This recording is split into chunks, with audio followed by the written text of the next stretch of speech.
Hello everyone, मैं अवनीश सागर आप लोगों का अपने यूट्यूब चैनल एवीएस इंस्टीट्यूट पर स्वागत करता हूं। और मैं उन बच्चों को बताना चाहते हैं जो विद्यार्थी 10th क्लास में हैं और 2026 में बोर्ड एग्ज़ाम देंगे, उनके लिए बहुत बड़ी खुशखबरी है। हमारे इस चैनल पर 10th क्लास की मैथमेटिक्स एंड 12th क्लास की फिजिक्स एंड मैथमेटिक्स की वीडियो डेली रूटीन में अपलोड की जाएंगी। और उन बच्चों को बताना चाहते हैं कि जो विद्यार्थी 10th क्लास में हैं और 12th क्लास में हैं, वो छात्र हमारे इस एवीएस इंस्टीट्यूट चैनल को सब्सक्राइब कर लें और बेल आइकन दबाना न भूलें, जिससे कि जब भी कोई न्यू वीडियो अपलोड की जाए तो उन विद्यार्थियों के पास नोटिफिकेशन सबसे पहले पहुंच सके। और हमारी यह वीडियो उन सभी प्रत्येक छात्र तक पहुंचाइए जो 10th क्लास में हैं तथा 12th क्लास में हैं, और उन छात्रों को बताना चाहते हैं कि हमारे आज के लेक्चर में 10th क्लास के मैथमेटिक्स के चैप्टर नंबर 1 वास्तविक संख्याओं के फुल कॉन्सेप्ट बेसिक से लेके टॉप लेवल तक बताए जाएंगे। और अगली क्लास में इस चैप्टर के क्वेश्चंस को कराए जाएंगे, और जो सारे क्वेश्चंस हमारी मैथमेटिक्स की बुक डॉक्टर मनोहर रे बुक से रहेंगे। आइए देखते हैं हम अपने चैप्टर नंबर 1 के बारे में। हमारे चैप्टर नंबर 1 क्या बोल रहा है कि चैप्टर नंबर 1 है हमारी वास्तविक संख्याएं, जिन्हें बेटा इंग्लिश में क्या बोलते हैं, रियल नंबर। तो बेटा हम सबसे पहले जानते हैं कि हमारी वास्तविक संख्याएं क्या होती हैं। तो सबसे पहले हम जानकारी रखेंगे बेटा कि संख्याएं क्या हैं। संख्याएं क्या हैं तो बड़ा समझिए, संख्याओं बेटा इंग्लिश में क्या बोलते हैं, नंबर।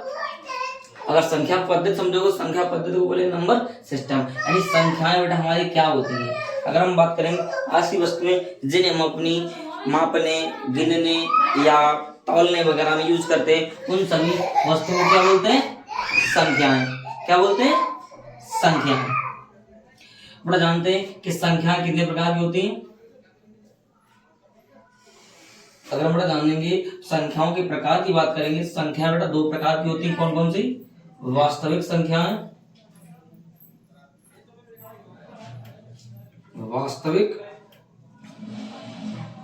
संख्याएं, और बेटा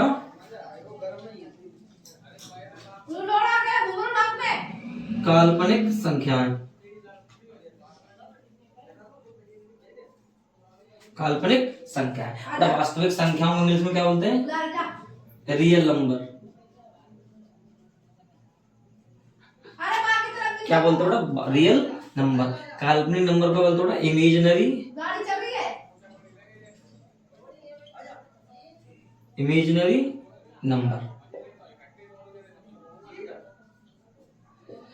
अगर हम वास्तविक संख्याओं की बात करेंगे, हम अपने दैनिक जीवन में जितनी भी सारी संख्याएं पढ़ चुके हैं, वो सारी संख्याएं किसमें आती हैं, वास्तविक संख्याओं में। या हम बोलेंगे माइनस की इनफाइनाइट से लेके प्लस इनफाइनाइट के बीच में जितनी भी संख्याएं आती हैं, वो सारी संख्याएं किसके अंडर आती हैं, वास्तविक संख्याओं के बारे में। अगर हम काल्पनिक संख्याओं की बात करेंगे तो काल्पनिक संख्याएं क्या होती हैं, ऐसी नेगेटिव संख्याओं के वर्गमूल या ऋणात्मक संख्याओं के जो वर्गमूल लेते हैं, उन वर्गमूलों को हम क्या बोलते हैं, काल्पनिक संख्या। बड़ा एग्जाम्पल के तौर पर हम समझेंगे तो क्या हो जाएगा, माइनस के अंडर रूट 2, माइनस के अंडर रूट 3। एक हमारी आई भी क्या एक काल्पनिक नंबर है, जिससे बेटा हम क्या बोलते हैं, आयोटा।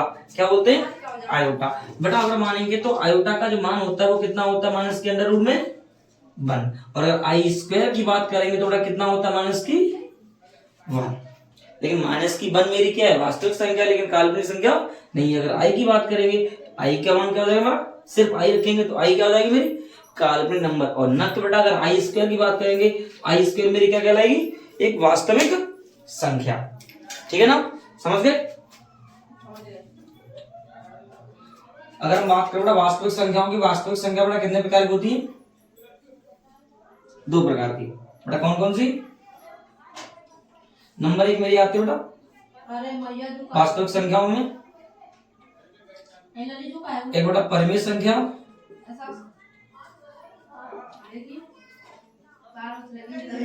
परिमेय संख्या, और बेटा समझेंगे अपरिमेय संख्या।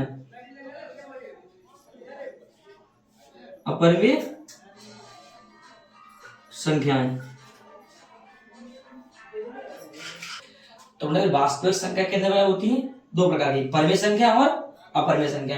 परिमेय संख्या समझो बेटा, परिमेय संख्या क्या होती है?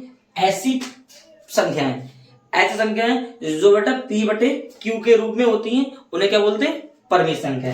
बेटा ऐसी संख्याएं जो p बटे q के रूप में हो, लेकिन q कैसा हो? q is not equal to 0, यानी q का जो मान है वो 0 ना हो। और अपरिमेय संख्या बेटा क्या होती है? अगर समझोगे तो अपरिमेय संख्याओं को दो कैटेगरी में रखा गया है। पहली कैटेगरी जो संख्या अनरूट के फॉर्म में मिलती है, और नंबर 2 में आता हमारी जो दशमलव के फॉर्म में होती है। तो अनरूट के फॉर्म में बेटा कौन सी होती है?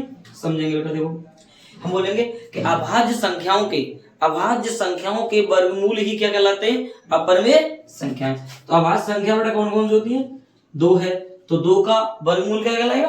अपरिमेय संख्या। एक बेटा अंडर रूट 3 हो जाएगा, और समझेंगे अंडर रूट 5, ऐसी बहुत सारे हो जाएंगे।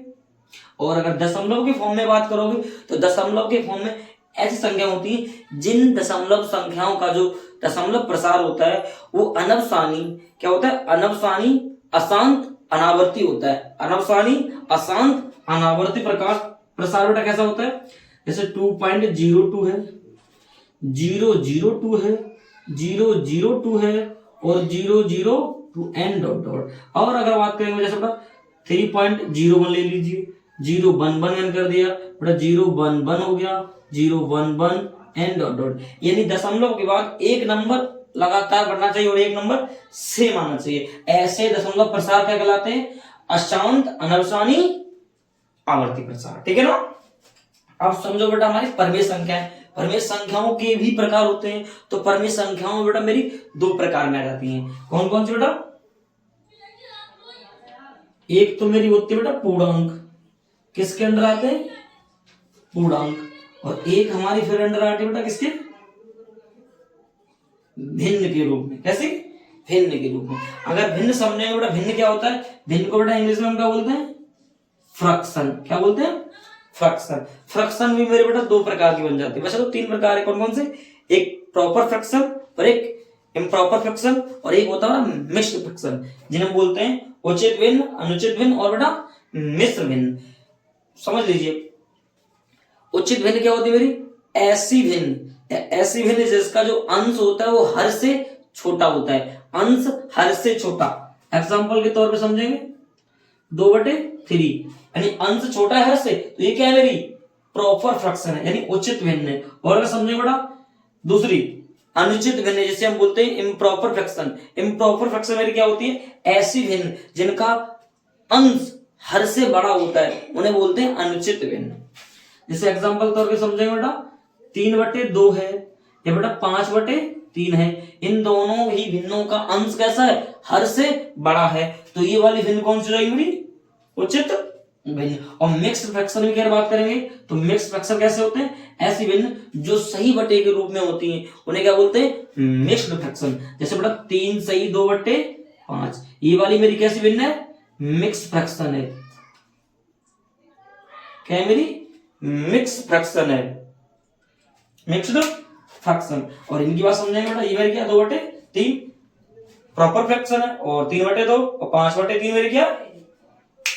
Improper fraction. अगर हम बात करें पूर्णांक की, तो पूर्णांक भी हमारे 3 प्रकार के होते हैं। कितने? 3 प्रकार के। कौन कौन से? धन पूर्णांक, ऋण पूर्णांक और बेटा शून्य पूर्णांक। तो पूर्णांकों के बारे में जानते हैं, उससे पहले इन सारी संख्याओं को रिवाइज करते हैं। फिर संख्याओं की समझेंगे तो संख्या कितने प्रकार की? 2 प्रकार की। कौन कौन सी? वास्तविक और काल्पनिक। काल्पनिक समझ गए, नेगेटिव संख्याओं के वर्गमूल क्या कहलाते हैं? काल्पनिक संख्याएं। वास्तविक संख्या आप अपने दैनिक जीवन में जितनी भी संख्या पढ़ चुके हैं वो सारी संख्या क्या होती है? वास्तविक। यानी -∞ से लेकर +∞ तक की सारी संख्या क्या होती है? वास्तविक संख्याएं। तो वास्तविक संख्याओं के प्रकार हमारे 2 प्रकार होते हैं। कौन कौन से? परिमेय संख्या और बेटा अपरिमेय। परिमेय को इंग्लिश में बोलते हैं रैशनल नंबर, इसको बोलते हैं इर्रेशनल नंबर। हमने समझा बेटा अपरिमेय संख्या क्या होती है? यानी अभाज्य संख्याओं के वर्गमूल ही क्या कहलाते हैं? अपरिमेय संख्या। और ऐसी दशमलव संख्या जिनकी दशमलव प्रसार कैसा हो? अनवसानी अशांत आवर्ती हो। अब ऐसा समझेंगे परिमेय संख्या बेटा दो प्रकार की, पूर्णांक और भिन्न। भिन्न बेटा हम समझ चुके हैं। पूर्णांक क्या होते हैं, तो पूर्णांक भी हमारे तीन प्रकार के होते हैं। तो उससे पहले पूर्णांक होता क्या समझिए, ऐसे नंबर जो पूर्ण होते हैं, ऐसे संख्या या ऐसे नंबर पूर्णांक जो पूर्ण होते हैं उन्हें क्या बोलते हैं, पूर्णांक बोलते हैं। ठीक है ना। इंटीजर पूर्णांक को बेटा हम किससे, आई से रिप्रेजेंट करते हैं, इंटीजर।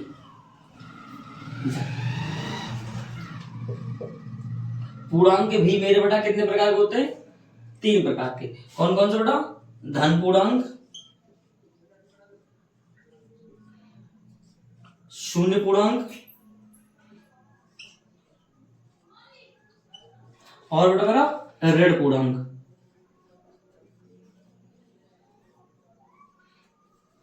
पूर्णांक कितने प्रकार के, तीन प्रकार के, धन पूर्णांक, शून्य पूर्णांक और ऋण पूर्णांक। बेटा वो क्या बोलते हैं, पॉजिटिव इंटीजर, यानी ऐसी संख्याएं समझो 1 2 3 एन डॉट डॉट, बेटा जहां तक आप ले जा सकते हो सारे कैसे होते हैं, धन पूर्णांक। शून्य पूर्णांक में सिर्फ एक ही नंबर आता है, वो हमारा क्या आता है बेटा, जीरो। जीरो ही क्या मेरा, शून्य ही मेरा क्या है, शून्य पूर्णांक। नेगेटिव पूर्णांक यानी नेगेटिव इंटीजर कौन से होते हैं, एन डॉट डॉट -4 -3 -2 -1, यानी नेगेटिव जो अंक होते हैं सारे अंक किसमें आते हैं, ऋण पूर्णांक में। अब बेटा हम समझेंगे सम इंपोर्टेंट नंबर्स, यानी कुछ महत्वपूर्ण संख्याओं के बारे में भी हम जानते हैं बेटा, जो आप पढ़ तो चुके हैं लेकिन एक बार रिवाइज करेंगे। सारे बच्चे बोलेंगे जिनको जानकारी है वो बेटा कमेंट बॉक्स में अवश्य बताएं। जैसे बेटा हम समझेंगे कुछ महत्वपूर्ण संख्या,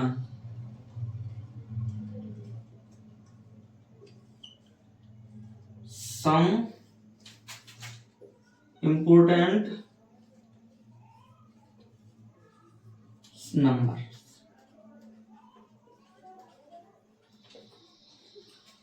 नंबर 1 पे बात करते बेटा। नंबर 1 हमारा क्या होता है, प्राकृतिक संख्या। प्राकृतिक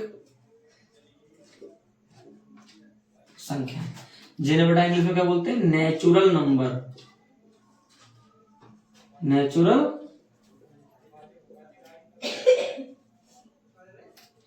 नंबर। नेचुरल नंबर क्या होती है, तो समझिए धन पूर्णांक जो होते हैं उन धन पूर्णांकों को ही हम नेचुरल नंबर भी कहते हैं। और नेचुरल नंबर के बेटा एन अक्षर को से रिप्रेजेंट करते हैं। जैसे बेटा कौन सी, कहां से, 1 2 3 4 एन डॉट डॉट। तो आपसे कोई पूछे कि बेटा प्राकृतिक संख्याएं कहां से स्टार्ट होती हैं, 1 से लेकर आगे जहां तक आप संख्या पढ़ेंगे ये सारी संख्याएं क्या होती हैं, प्राकृतिक संख्याएं। नंबर 2 की बात करते बेटा। नंबर 2 पे हमारा आता है पूर्ण संख्या। क्या आता है, पूर्ण संख्या। पूर्ण संख्या बेटा इंग्लिश में क्या बोलते हैं, होल नंबर। Whole number. और होल नंबर्स को बेटा हम डब्ल्यू से रिप्रेजेंट करते हैं। ये अगर समझेंगे पूर्ण संख्या क्या कहलाती है, ऐसी संख्याएं, ये समझिए शून्य पूर्णांक तथा धन पूर्णांकों को मिलाने से प्राप्त जो संख्याएं होती हैं उन संख्याओं को हम क्या बोलते हैं, पूर्ण संख्याएं। और पूर्ण संख्या बेटा कहां से स्टार्ट होती है, 1 से, 0 से स्टार्ट होती है, 0 1 2 3 4 एन डॉट डॉट जहां तक आप जा सकते हैं। समझ गए, प्राकृतिक संख्या समझ गए और पूर्ण संख्या समझ गए बेटा। नंबर 3 पर आता है और जिसको शायद आप लोग जानते भी हो। नंबर 3 पर क्या आता है, सम संख्या। जिन्हें बेटा हम क्या बोलते हैं, इवन नंबर। इवन नंबर सम संख्या, ठीक है ना। सम संख्या क्या होती है, ऐसी संख्या बेटा जब ऐसी संख्याएं जो 2 से विभाजित हो जाती हैं उन्हें हम क्या बोलते हैं, सम संख्याएं। तो 2 से विभाजित होने वाली संख्या बेटा कौन सी होती है, 0 2 4 6 8 एन डॉट। ये सारी संख्याएं मेरी क्या हो जाएंगी, सम संख्या या इवन नंबर, ठीक है ना। आगे अगर बात करें बेटा नंबर 4 में हमारा कौन सा आता है, विषम संख्या।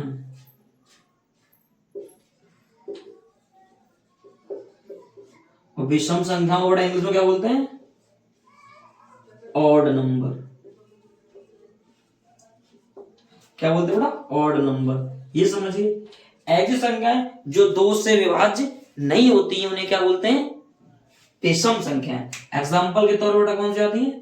1, 3, 5, 7 एंड डॉट डॉट। समझ गए? शायद उम्मीद है, आई होप आप लोग समझ गए हों। अभाज्य संख्या।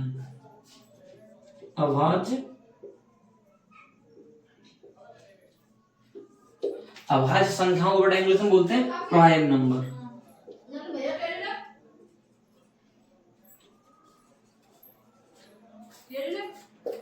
क्या बोलते हैं बेटा? Prime number. Prime number. अभाज्य संख्या क्या कहती है? समझिए, ऐसी संख्याएं जो एक तथा स्वयं से विभाजित होती हैं उन्हें क्या बोलते हैं? अभाज्य संख्याएं। ऐसी संख्याएं जो एक और स्वयं से विभाज्य हों उन संख्याओं को बेटा अभाज्य संख्याएं कहते हैं। एग्जाम्पल के तौर पर समझिए बेटा, और प्राकृतिक संख्याओं में सबसे छोटी अभाज्य संख्या जो होती है वो मेरी क्या होती है बेटा? 2 होती है। 2, 3, 5, 7 and 11 and 13 and बेटा 17 and 19 and डॉट डॉट। ऐसे या बेटा 100 तक हो सकता है, कमेंट बॉक्स में पिन कर दें। और अपने शायद उम्मीद है आप अपने कॉपी पर 1 से लेकर 100 के बीच में आने वाली सभी संख्याएं, सभी अभाज्य संख्याओं को नोट करेंगे और काउंट करेंगे बेटा कि 1 से लेकर 100 के बीच में कितनी अभाज्य संख्या होती हैं। हम बताते हैं कि 1 से लेकर 100 के बीच में बेटा 25 प्राइम नंबर होती है। कितनी? 25। और 1 से लेकर बेटा समझोगे 50 के बीच में कितनी होती है? 15 प्राइम नंबर। और 51 से लेकर बेटा 100 के बीच में कितनी होती है? 10। और टोटल मिला के कितना आ जाएगा? 25। तो 1 से लेकर नंबर 6 हमारा होता है सहभाज्य संख्या। और सहभाज्य संख्याओं को बेटा इंग्लिश में क्या बोलते हैं? Coprime number. क्या बोलते हैं बेटा? कोप्राइम।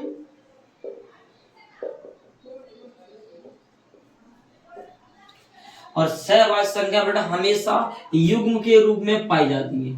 युग्म का मतलब होता है बेटा जोड़े के रूप में पाई जाती है। अगर इनकी डेफिनेशन के तौर पर समझोगे तो ऐसी दो संख्याएं जिनके ओवेनिस्ट गुणनखंड हो वो बेटा कितना हो? 1 होता है, वे संख्याएं क्या कहलाती हैं? सहभाज्य संख्याएं। यानी ऐसे दो संख्याएं जिनका ओवेनिस्ट गुणनखंड क्या हो? 1। या दूसरे शब्दों में बोले ऐसी दो संख्याएं जिनका HCF, ऐसे मतलब मासा कितना है? महत्तम समावर्तक कितना है बेटा? 1 के अतिरिक्त कोई भी ना है, उन्हें क्या बोलते हैं? सहभाज्य संख्याएं। एग्जाम्पल के तौर पर बेटा हम समझते हैं, जैसे हमने बोला बेटा कि 2,5, इनका अगर HCF निकाला बेटा कितना आएगा? 1। ये इनमें से हम देखेंगे कोई बेटा कॉमन आ रहा है? नहीं। तो ये दोनों क्या है? सहभाज्य संख्याएं। 7 एंड बेटा 9, ये क्या है मेरी बेटा? सहभाज्य संख्या। फिर एक बच्चा बोला कि बेटा 9 तो अभाज्य संख्या नहीं है, लेकिन हम बात करें सहभाज्य। सहभाज्य क्या होता है? ऐसी दो संख्याएं जिनमें कुछ भी उभयनिष्ठ मतलब कॉमन ना हो। इन दोनों में आपको कोई कॉमन लग रहा है या एक दूसरे में भाग जाएगा? कट रहा है? नहीं कटेगा। तो ये दोनों क्या है? सहभाज्य संख्याएं। और समझो बेटा 11 का बेटा 31, ठीक है ना? जैसे एक हमें नंबर देते हैं आपको, बताओ 31,93 सहभाज्य संख्या है या नहीं? 31 और 93 क्या है? सहभाज्य संख्या है या नहीं है? को प्राइम नंबर है या नहीं है? एक बच्चा बोला बेटा कि ये 31 और 93 सहभाज्य संख्याएं नहीं है, क्योंकि ये 93 में 31 का भाग चला जाएगा। ये इन दोनों में से बेटा कॉमन कितना आ जाएगा? 31। तो इनका HCF कितना हो जाएगा? 31। इसलिए 93 और 31 को प्राइम नंबर नहीं है। आई बात समझ में? देखते हैं विभाज्यताएं क्या चलेंगी। विभाज्यताएं, डिविजिबिलिटी,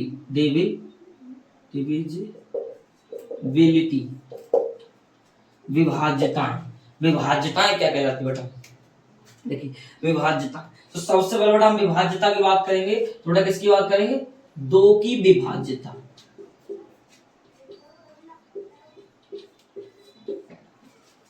थोड़ा एग्जाम्पल के साथ समझाएंगे, अच्छे से देखना। क्योंकि 2 की विभाज्यता हमारी क्या कहती है, देखो 2 की विभाज्यता, 2 की विभाज्यता की अगर बात करेंगे, किसी भी संख्या के अंत में, किसी भी संख्या के अंत में 0, 2, 4, 6 या 8 अंक होते हैं। शॉर्ट में लिखेंगे बेटा क्या, समझिए, किसी संख्या के अंत में, किसी संख्या के बेटा अंत में 0, 2, 4, 6 और बेटा 8 हो तो वह संख्या 2 से विभाज्य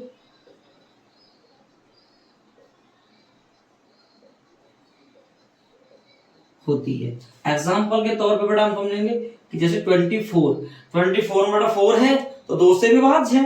हमने कहा बेटा 36 6 है तो 2 से विभाज्य है। हमने कहा बेटा 2 2 2 2 4 6 4 5 6, ये बता 2 से विभाज्य है, बिल्कुल विभाज्य है। तो बेटा 6 है तो 2 से विभाज्य होगा। हमने बोला बेटा 3 5 3, ये संख्या 2 से विभाज्य है, ये संख्या 2 से विभाज्य नहीं है, क्योंकि ये संख्या के अंत में 0 2 4 6 8 में से कोई भी अंक नहीं है, तो ये संख्या 2 से विभाज्य नहीं है।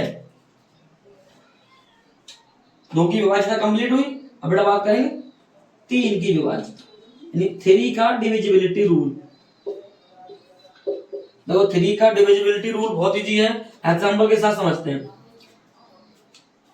क्योंकि ज्यादा इंपोर्टेंट नहीं है। बस आपको इस चैप्टर के लिए गुणनखंड करने के लिए हमको ये डिविजिबिलिटी आनी चाहिए, जिससे कि आगे हम गुणनखंड करें अपने चैप्टर में एचसीएफ एलसीएम निकालने में हमको प्रॉब्लम ना हो। तो उससे पहले हम समझते हैं बेटा 3 की डिविजिबिलिटी रूल। तो क्या कहते हैं, किसी भी संख्या के, 3 की विभाज्यता क्या बोलती है, किसी भी संख्या के अंकों का योग, किसी भी संख्या के अंकों का योग 3 से विभाज्य है तो वह संख्या 3 से भी विभाज्य होगी। जैसे एग्जांपल है बोला हमने बेटा 3 2 4, 3 2 4। सबसे पहले इस संख्या के अंकों का योग करेंगे बेटा, 3 + 2 + 4, सबको ऐड करेंगे बेटा कितना हो जाएगा 9। 3 की विभाज्यता चेक करने के लिए किसी भी संख्या के अंकों का योग करेंगे। अंकों का योग अगर 3 की टेबल में आए या 3 से कट जाए या विभाज्य हो जाए तो वो संख्या 3 से विभाज्य होती है। तो बेटा बताओ कि 9 3 की टेबल में आता है तो ये संख्या भी 3 से विभाज्य होगी।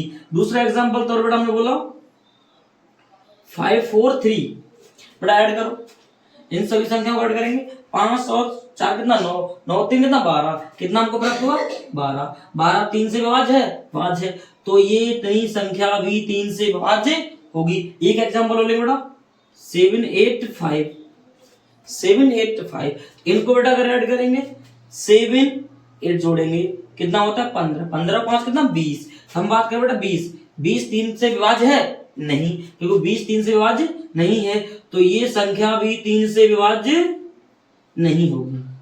आइए समझ में, 3 की विभाज्यता के लिए बेटा उस संख्या के अंकों के योग 3 से विभाज्य होना चाहिए तो वह संख्या 3 से विभाज्य होती है। 4 की विभाज्यता,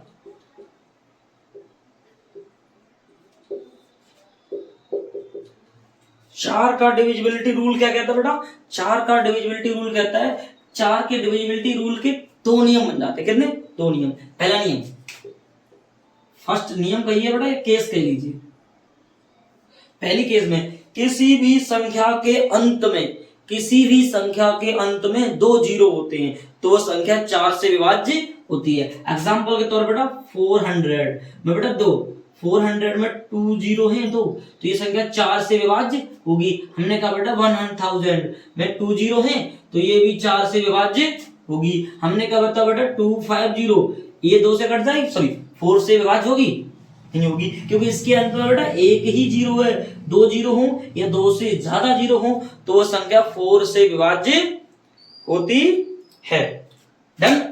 एक रूल तो ये कहता है। सेकंड कंडीशन बेटा क्या बोलती इसकी, सेकंड केस समझिए।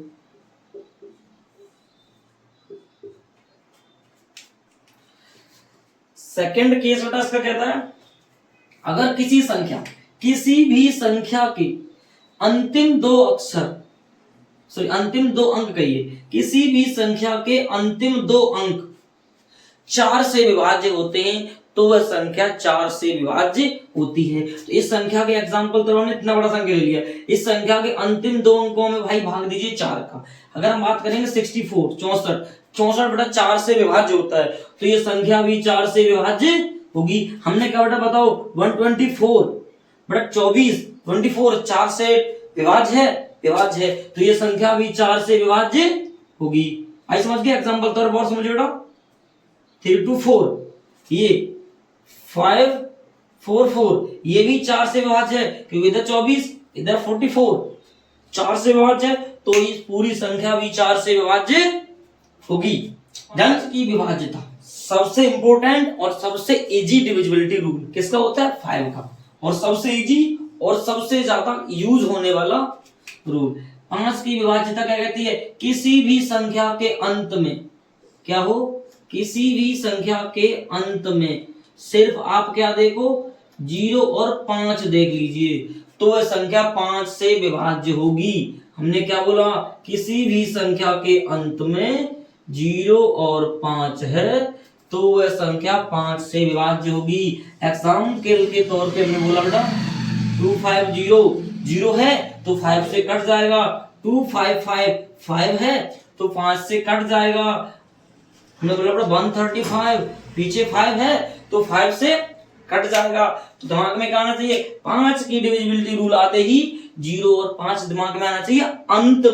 अंत में है तो 5 से कटेगा, अन्यथा की कंडीशन में वो नहीं कटेगा बेटा। 6 की विभाज्यता,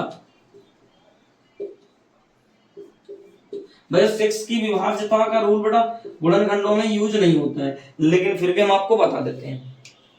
6 की डिविजिबिलिटी रूल क्या कहता है बेटा, यदि कोई संख्या, लिख दूं, यदि कोई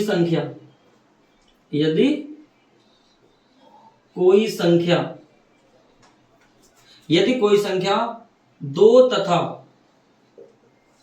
3 से विभाज्य है,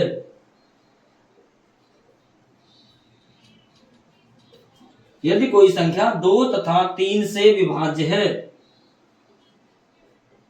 तो वह संख्या बेटा 6 से विभाज्य होती है। आई बात समझ में। यदि कोई संख्या 2 से भी कटेगी और 3 से भी कटेगी तो वह संख्या 6 से भी कट जाएगी। यानी 2 की डिविजिबिलिटी का रूल और 3 की डिविजिबिलिटी का रूल फॉलो करती है तो वह संख्या 6 से विभाज्य होगी।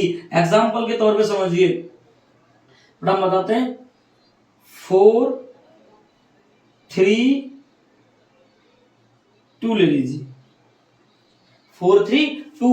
अगर हम बात करें बेटा 2 पीछे 2 है अंत में तो 2 से विभाज्य होगा। बेटा 3 की रूल क्या कहता है, उन सभी अंकों का योग कितना आ रहा है, 3 7 2 5 9 3 से कट जाएगा। तो ये संख्या बेटा 2 से भी विभाज्य और 3 से भी विभाज्य है, इसीलिए बेटा ये संख्या 6 से भी विभाज्य होगी। आई बात समझ में।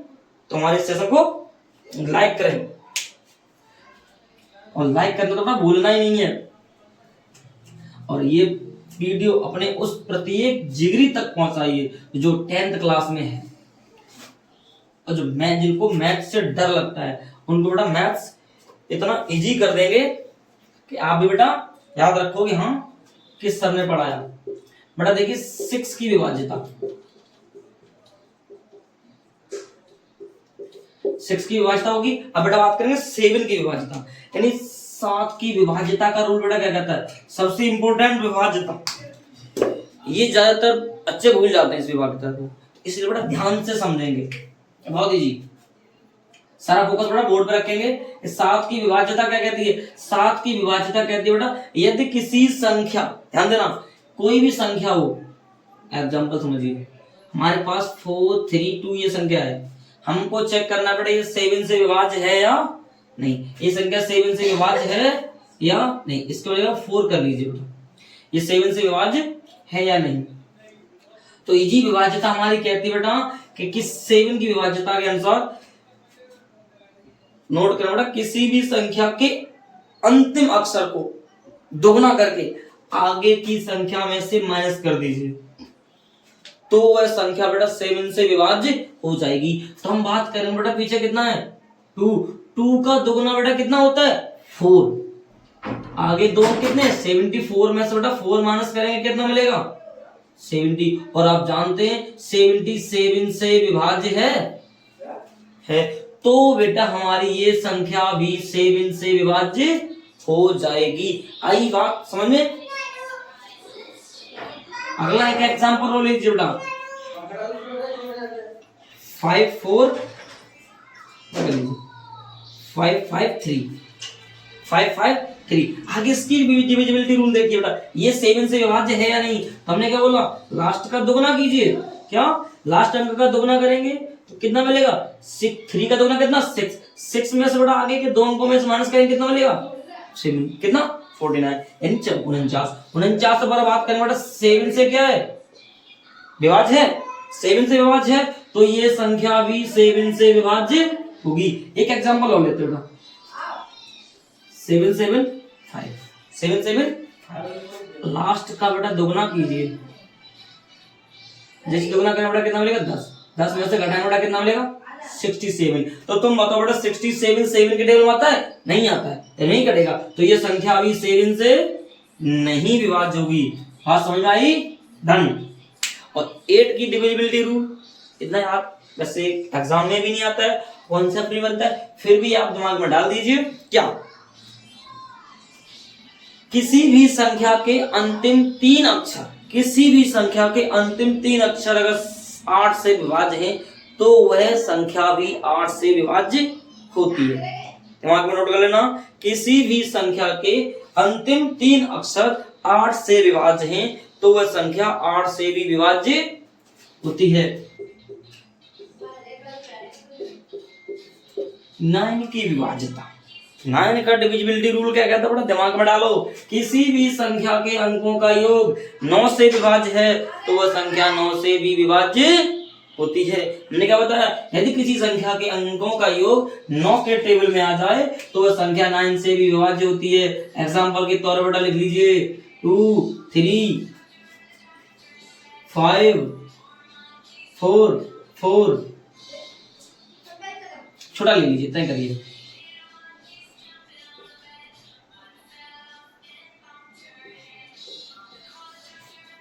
इन सभी अंकों का योग करिए बेटा, इन सभी अंकों का योग करेंगे कितना मिलेगा 9, 9 बेटा 9 से विभाज्य है तो ये संख्या भी 9 से विभाज्य होगी। थोड़ा बड़ा और लीजिए 4 4 5 4 4 5 बेटा 5। इस संख्या की बात करें बेटा, अगर हम बात करेंगे इनके सभी अंकों का योग करेंगे, इनके सभी अंकों का योग कितना आ रहा है 18, 18 9 से विभाज्य है तो ये भी संख्या 9 से विभाज्य हो जाएगी। अगली बात करें बेटा 3 5 9, कौन नंबर लगाइए 3 5 9 7 2 मत करिए बेटा 3 8। इसके बेटा अंकों का योग करेंगे कितना मिलेगा 3 5 8 8 9 17 17 और 3 कितना होता है हमारा 20, 20 और 8 कितना होता है 8 के बेटा 7 कर लीजिए, कितना 7, ये कितना हो जाएगा 27, 27 बेटा 9 से विभाज्य है तो ये संख्या भी 9 से विभाज्य हो जाएगी। और अन्यथा की कंडीशन में अगर 9 के टेबल में ना आए तो वह संख्या 9 से नहीं हटेगी। 10 की डिविजिबिलिटी रूल बेटा क्या कहता है, 10 का डिविजिबिलिटी रूल याद कर लीजिए, सिंपल है, इसको लिखाएंगे नहीं। किसी भी संख्या के अंत में एक जीरो मिले या 2 जीरो 4 जीरो कितना भी, हमको सिर्फ अंत में एक जीरो देखना है। अगर किसी संख्या के अंत में एक जीरो है तो वह संख्या 10 से भी कट जाएगी। क्या समझे, किसी भी संख्या के अंत में अगर जीरो है तो वह संख्या 10 से विभाज्य होगी।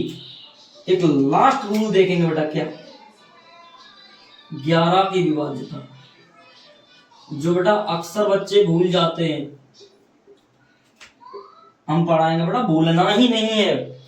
एक क्वेश्चन को इतनी बार लगाएंगे कि वो क्वेश्चन बेटा दिमाग में ही सेव हो जाएगा। तो 11 का रूल क्या कहता है? किसी भी संख्या, ध्यान से सुनना मैं क्या बोल रहा हूं, नोट नहीं कर रहा हूं बोर्ड पे, सुनो।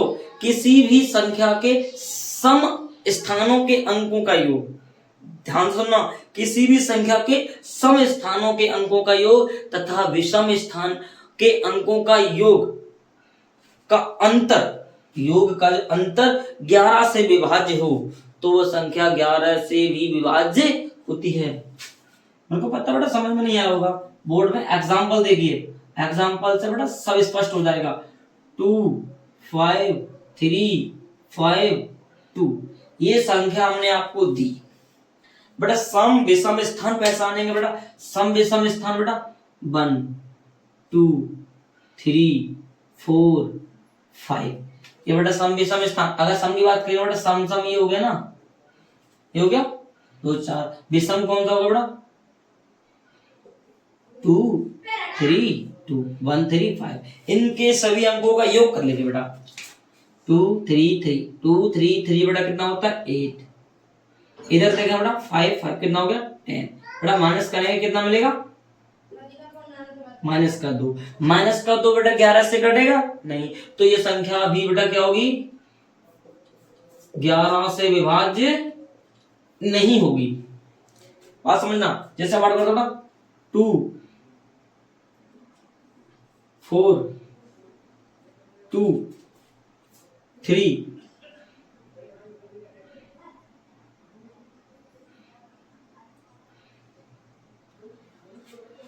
2 3, इधर देखो, इसकी अगर बात करें इधर से देखो, विषम विषम 2 3 3 कितना होगा? 2 2 3 कितना? 7। इधर देखो बेटा सम स्थान पर कितना है? 4 और 3 ऐड करेंगे कितना मिलेगा? 7।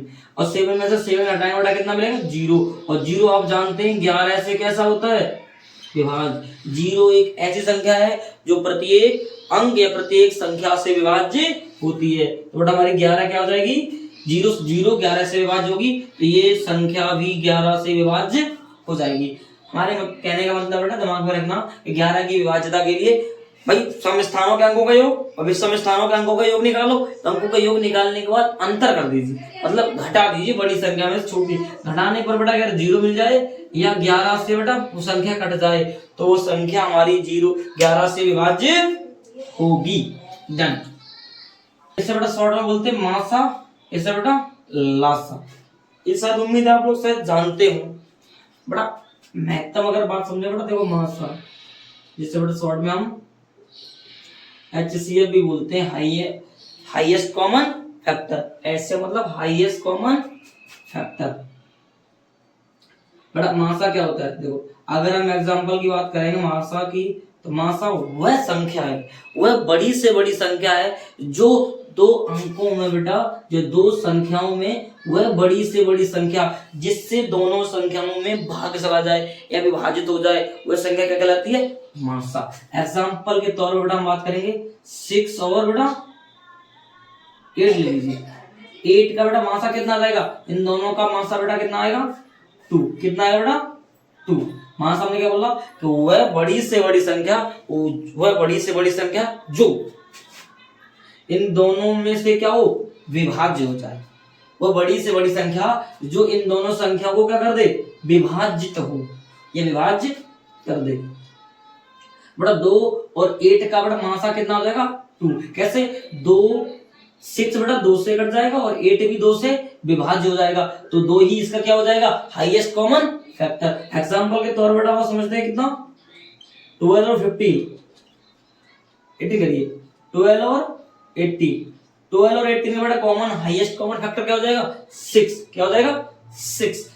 12 का बेटा कितना हो जाएगा? 6। तो बेटा 6 जो है वो 12 को विभाजित कर देगा और 18 को भी विभाजित कर देगा। और इसका बेटा बेसिक मेथड क्या होता है वो हम समझते हैं। हम बात करें बेटा 48 और बेटा 72 ले लीजिए। इन दोनों का बेटा हमको निकालना हाईएस्ट कॉमन फैक्टर। तो हम हाईएस्ट कॉमन फैक्टर बेटा निकालना सीखेंगे किससे? अभाज्य गुणनखंड विधि से। तो अभाज्य गुणनखंड विधि क्या कहते हैं बेटा? सबसे पहले बेटा 48 के गुणनखंड करेंगे बेटा। 48 के गुणनखंड क्या होते हैं मेरे? आप इस तरह से भी कर सकते हैं, ठीक है ना। 2 से डिवाइड 2 4, 2 से बड़ा करेंगे 1 2, 2 से डिवाइड करेंगे बेटा कितना 6, 2 से डिवाइड करेंगे बेटा 3, 3 से डिवाइड करेंगे उतना कितना। इधर हम बात करेंगे बेटा 72, 2 से डिवाइड करेंगे बेटा 36, 2 से डिवाइड करेंगे बेटा कितना 18, 2 से डिवाइड करेंगे कितना 9, 9 से डिवाइड करेंगे 3, 3 से डिवाइड करेंगे बेटा 1। तो हमको बेटा कितना मिला 48 के बेटा गुणनखंड लिखो कितना है 2 2 2 2 एंड बेटा 3।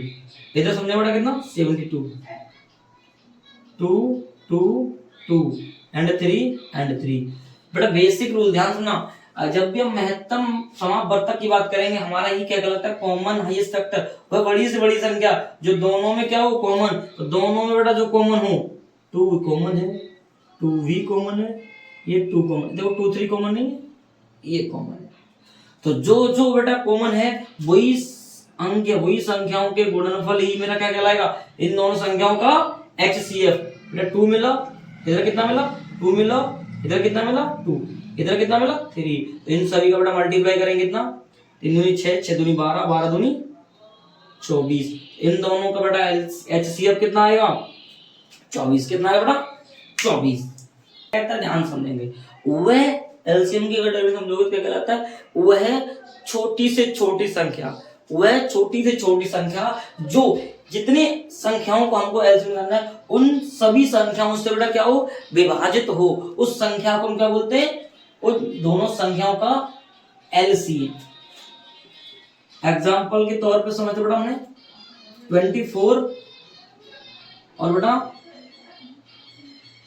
36 की अगर बात करेंगे, इन दोनों का हमको एलसीएम निकालना है। तो एलसीएम निकालने के लिए मैंने क्या बताया, एक ऐसी छोटी से छोटी संख्या ढूंढेंगे जो इन दोनों से विभाजित हो जाए, तो वही क्या हो जाएगी मेरी एलसीएम।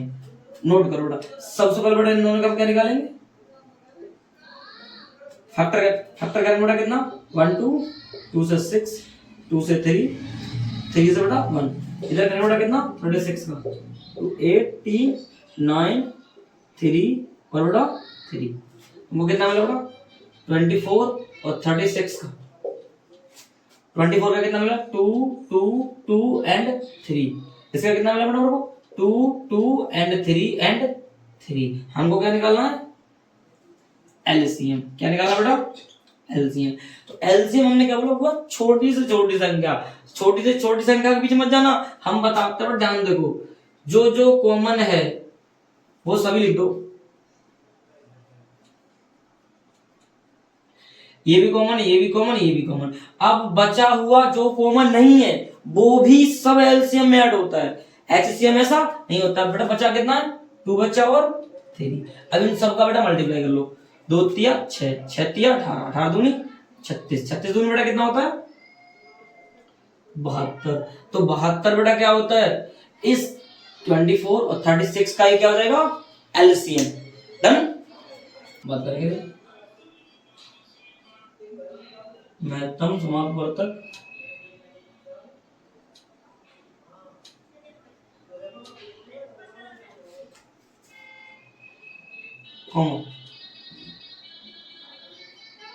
महत्तम समापवर्तक लघुत्तम समापवर्तक तथा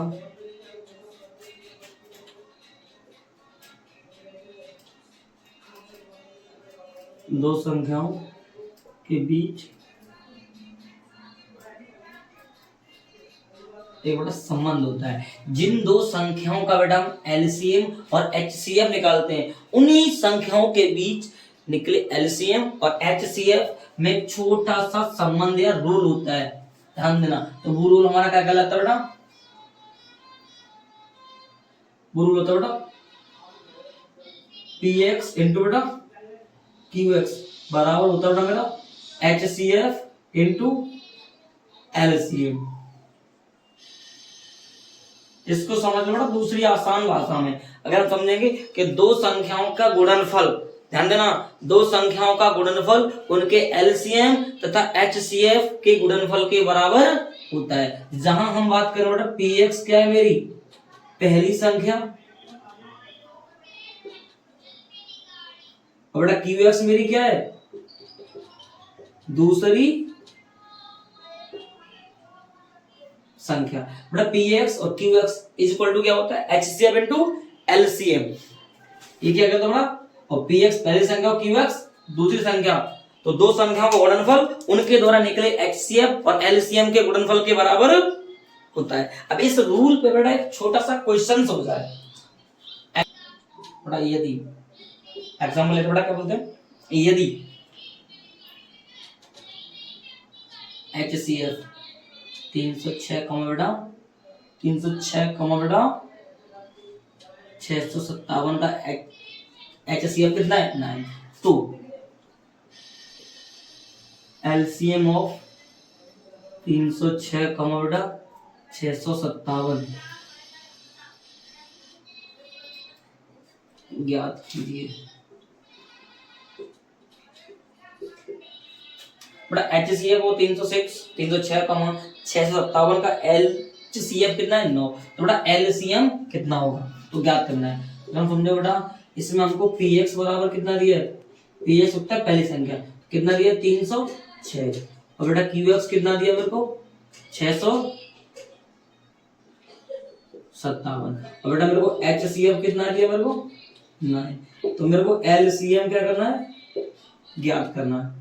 एलसीएम क्या करना है, ज्ञात। तो अभी बेटा हमने आपको सिंपल सा कॉन्सेप्ट बताया क्या, कि पीएक्स इंटू बेटा क्यूएक्स इज इक्वल टू क्या होता है, एचसीएफ इंटू